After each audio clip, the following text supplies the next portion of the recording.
Hi, this is Ms. Feldman-Tentori, and this online lecture is about social media strategy. What is a social media strategy? How do you create one?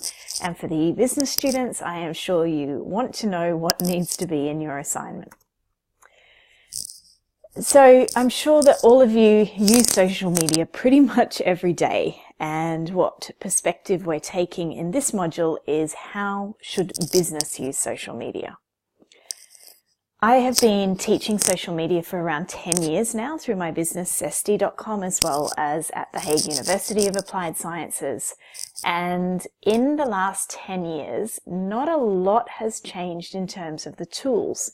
There's been a few changes and trends, which I'll mention in this webinar, but ultimately a lot of the actual strategy has been similar.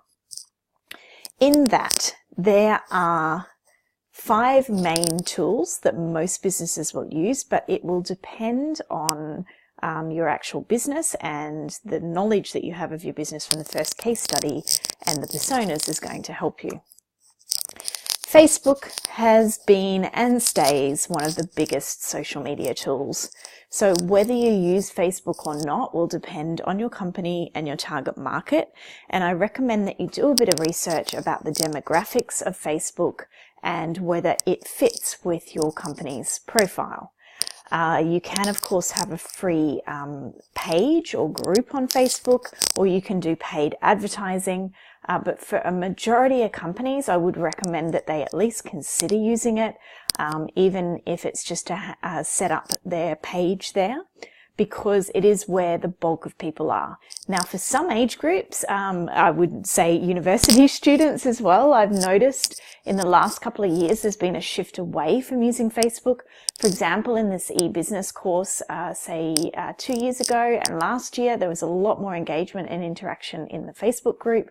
This year that's very minimal, which could be a trend of how often you're using Facebook. It could just be that you don't have a lot of questions, but you need to watch these trends when you're looking at social media for a business. But it's still one of the biggest tools and it's worth considering. What a lot of people do is make the mistake to set up a profile for a business instead of a page. This is obviously my personal page from a little while ago. We can see that I recorded this around Sinterklaas time back then as well, from the post that I have on my personal profile. This is my personal profile, and I really only communicate with friends there. Groups are becoming more and more popular. This is my Facebook group a couple of years ago. I actually was just doing a live broadcast in this group just before I did this webinar. Then it had 153 members. Now I have about 550. But groups are a really good way to get engagement around a community, and some brands and businesses can use them. But a group is where people come together, and I'm sure you're all familiar with that now, but for a marketing strategy, it may be worth considering. Then there is a page, again an old screenshot. This is one of my my pages for Dutch Australian. I now have, I think, about 2,500 followers on this page. And a page is more like a broadcasting news. It's usually a little less engaging than a group. People don't really have discussions with each other on a page very much. However, I recommend, particularly because it's free, every business should set up a page on Facebook. It's kind of like just claiming your space, and then you can of course redirect people elsewhere if you choose to, but it should be in a social media strategy. Twitter is short and sweet. Not a lot of individuals say that they like to use Twitter, but it's certainly still got a lot of daily use, and it's a really good tool for researching. A lot of the messages are very short and sweet, but they're organized around hashtags. So for whatever industry your business is in, it's well worth setting up an account and just watching and listening to what goes on there, if not actually communicating with people. It's also very popular with journalists and news. So if you're trying to do some kind of PR strategy, or you're trying to connect with the media, it's a great way to do that. And also a lot of celebrities use Twitter. But take a look and at least read a little bit about the demographics and who is using it. You can get a lot of direct media and high-level access, like I said. So this was one way. Neelie Kroes was a previous vice president of the EU Commission, and this is just an example of someone with 86,000 followers. You can have direct contact with. We didn't have a conversation, but she, or probably one of her team, has favorited my tweet. So at least you can kind of have a conversation with some media and high level people. However, you could not really do that on Facebook. So it's got a different audience and a different purpose than Facebook. LinkedIn is really good for individuals from a business perspective. I really think that everybody, particularly you guys as business students, should have a LinkedIn profile, even if all it says is your name and that you're studying international business, because it's a way to also research topics, because there's a lot of conversations and articles and things that happen there, and also to just start putting yourself out there. If you're a business and you're networking person to person, then it is worth having as part of your social media strategy. This is an example of a professional profile, so I have one set up there. I'm more than happy to connect with students over there if you want to head on over and send me a request, because it's a way that you can keep in touch. So for example, when my previous students have left The Hague University, they lose their university email address, but LinkedIn, you can stay in touch long term and you can see what people are doing in industries, or basically keep in touch. But as part of a business social media strategy, I think it's well worth, say, an owner of a business, or at least the marketing and sales team, to be using LinkedIn so that people can connect with you and you can do the same. YouTube video marketing is really powerful. I've put YouTube, there's also Vimeo and other tools, but video is huge. In digital trends in the minor in year 3, we look at this in more depth, but for eBusiness, and I'm sure that you've noticed personally, scrolling through your feed, there is more and more video. And it's really well suited to businesses, because you might want to demonstrate what your product does, you might want to show a little bit behind the scenes of businesses, and YouTube are coming up with more and more tools for you to be able to do that. It's also owned by Google, and a lot of people actually search within YouTube. And depending on your target market, there are a lot of people in there. So as a business, you can either create your own videos, or you can advertise to people already watching videos there. Google Plus, I've left this in here. This has been in here for a little while, and just today I was reading up whether Google Plus will actually continue as a tool, because there's rumors that it's going to shut down. I've kept it in here for 2 reasons. Firstly, to show you that social media tools, even as big as those built by Google, can change. So even if you build a big following on a social media tool such as Google Plus, or on Facebook, or on Twitter, in theory, those tools could shut down tomorrow. And if you're a business, you may own that data to some extent, and there's the laws, the GDPR laws that have come out, which talk about the European data protection for individuals, but also that individuals and businesses should have data portability, meaning that if you've, say, posted on Facebook for years, you should be able to download that data if you wish. However, even when it's a really great functional tool like Google Plus is, if you and your customers aren't on there, then it's not very useful.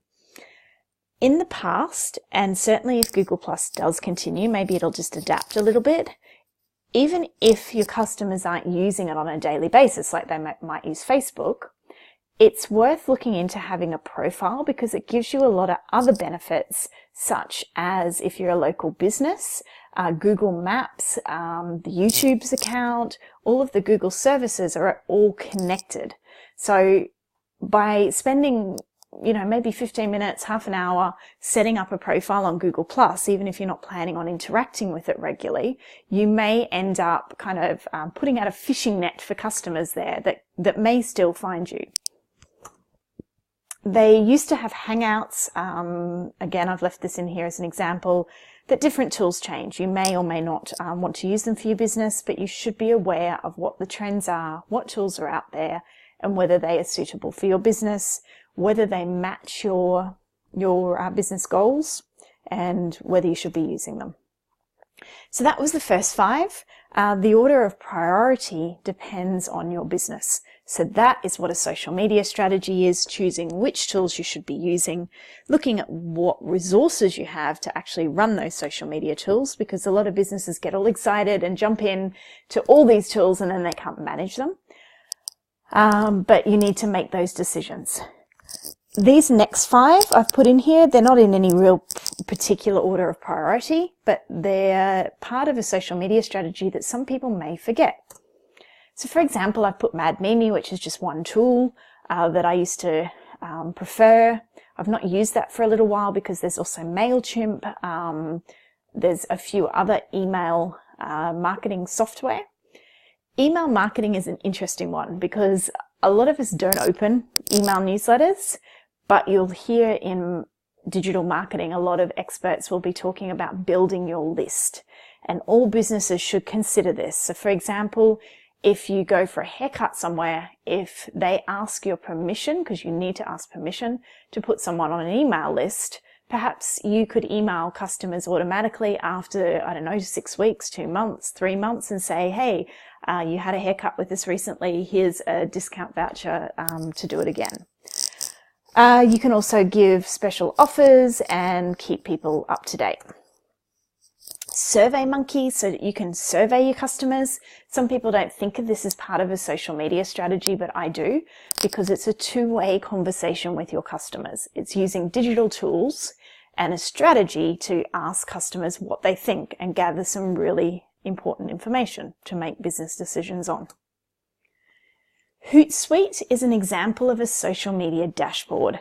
You're all doing an assignment on a very small business, but as businesses grow, or even for small businesses, you may not be able to manage all of your channels, what they call natively. So you might not want to log on to Facebook, log on to Twitter, log on to YouTube. So there's different tools like this out there. Some have a free option, others you have to pay for. And this is a way to manage all of your social media in one place. So when I was working a while ago for a website called Expatica, we used to manage, I think it was Facebook, Twitter, LinkedIn, a few different channels across 11 different countries. So it was just impossible to log on to all of those, but I could do them through a social media dashboard. So it's just something to be aware of for slightly larger businesses. Pinterest used to be popular, not as much anymore. Instagram has taken over the spot that Pinterest used to kind of occupy.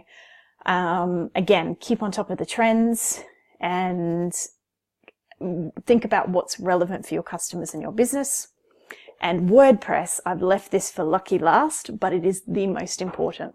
To have your website as the core of your social media strategy is really important because you own your website, and a strategy should bring traffic from other channels back to your own website or blog. So if you have any questions, you can bring them to the workshop, and in your assignment, this is what you'll be doing. I've given you a template where you can say, will you use yes or no, and why? Again, like I keep encouraging you, you need to do a little bit of research yourself. So in here you might write, for example, yes, I will use Facebook because refer to wherever you found the source. Says that 90% of my target market are using this, or something along those lines. If you say no, you should still leave it in your social media strategy to show that you've considered it and put a reason of why. So that really is what a social media strategy is. You can also incorporate your SEO strategy in here. That's a separate lecture that I've done, but you should be putting your keywords in. You can type as much information in here as you like. I've given you the Word document, but you can, make all the sections as big or as small as you want to. I've graded hundreds of assignments over the last few years. Some will just say yes, no, and one sentence. That's not really a strategy. That's a start of a strategy. A strategy should include a little bit of information, yes or no, and why you're using it. Justification is really just the why, and backing that up with some kind of research or data, and the frequency, like how often would you post on Facebook or Twitter or LinkedIn.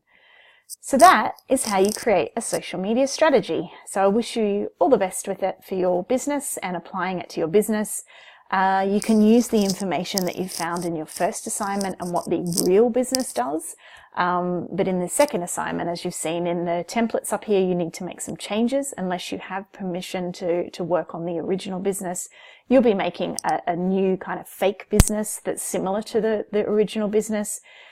And then you can go wild here on what you think their strategy should be, not necessarily what they were doing. And if you're in direct contact with the business, I would highly recommend that you share this with them, because a lot of businesses don't understand social media well enough and they don't have a strategy, or they would like your input on the strategy. So all the best with it, and I look forward to reading your assignments.